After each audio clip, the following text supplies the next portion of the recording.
Hello friends, तो चलिए आज हम लोग हिस्ट्री का सेट 10 देखने वाले हैं, जिसमें मोस्ट 10 क्वेश्चन होंगे, एग्जाम से रिलेटेड होंगे, इंपॉर्टेंट क्वेश्चन है। चलिए फटाफट इसको देख लेते हैं।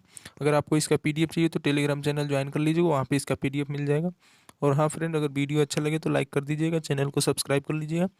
चलिए फटाफट से बताइएगा आप लोग। 1 नंबर क्वेश्चन का आंसर कि महात्मा गांधी का जन्म कब हुआ था। बताइए महात्मा गांधी का जन्म कब हुआ था। 2 अक्टूबर 1869 को, 2 अक्टूबर 1866 को, या 2 अक्टूबर 1879 को, या 2 अक्टूबर 1870 को। बताइएगा कि महात्मा गांधी का जन्म कब हुआ था। तो इसका राइट आंसर हो जाएगा ऑप्शन नंबर ए, यानी कि 2 अक्टूबर 1869 को। चलिए दूसरे नंबर क्वेश्चन की ओर चलते हैं।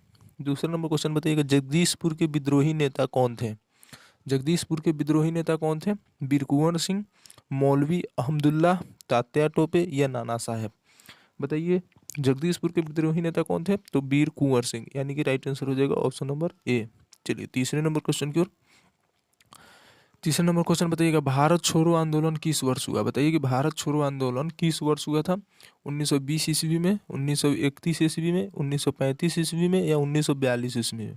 बताइए कि भारत छोड़ो आंदोलन किस वर्ष हुआ था। तो ये 1942 ईस्वी में, यानी कि option number D right answer हो जाएगा। चलिए चौथे नंबर क्वेश्चन की ओर। चौथा नंबर बताइएगा, अल बरूनी भारत की शताब्दी में आया था। बताइए कि अल बरूनी भारत की शताब्दी में आया था। 11वीं शताब्दी में, 10वीं शताब्दी में, 14वीं शताब्दी में, या 17वीं शताब्दी में। अल बरूनी भारत आया था वो किस शताब्दी में आया था। तो 11वीं शताब्दी में आया था, यानी कि right answer option number A हो जाएगा। चलिए पांचवा नंबर बताइएगा, मौर्य वंश का संस्थापक कौन था। बताइए मौर्य वंश का संस्थापक कौन था। चंद्रगुप्त, बिंदुसार, अशोक, या कुणाल। बताइए कि मौर्य वंश का संस्थापक कौन था। तो ये अशोक था, यानी कि right answer option number C हो जाएगा। चलिए छठे नंबर क्वेश्चन की ओर।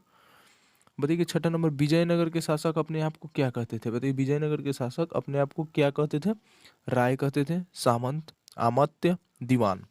बताइए विजयनगर के शासक अपने आप को क्या कहते थे। वो राय कहते थे, यानी कि right answer option number A हो जाएगा। चलिए सातवां नंबर क्वेश्चन। सातवां नंबर बताइएगा, विष्णु को अपना पति कौन मानती थी। बताइए विष्णु को अपना पति कौन मानती थी।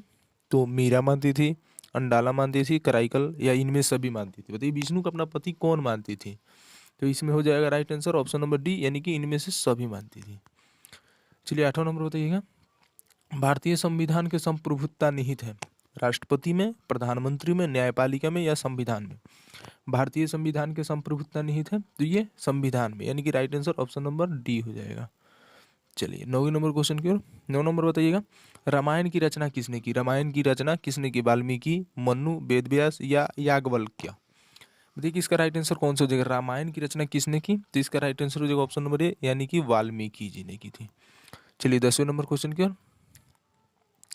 बताइए कि भारत की राजधानी कलकत्ता से दिल्ली स्थानांतरित हुई कब हुई। 1910 ईस्वी में, 1912 ईस्वी में, 1909 ईस्वी में, या 1911 ईस्वी में। बताइए कि भारत की राजधानी कलकत्ता से दिल्ली स्थानांतरित हुई कब हुई। तो ये 1911 ईस्वी में हुई, यानी कि right answer option number D हो जाएगा। चलिए अगर आपको इसका पीडीएफ चाहिए तो आप लोग टेलीग्राम चैनल ज्वाइन कर लीजिएगा, वहाँ पे आपको इसका पीडीएफ मिल जाएगा, और वहाँ क्विज भी होते रहता है। आप लोग चैनल एक बार जरूर ज्वाइन कर लीजिएगा। चलिए फ्रेंड्स, फिर मिलते हैं अगले वीडियो में, तब तक के लिए बाय बाय।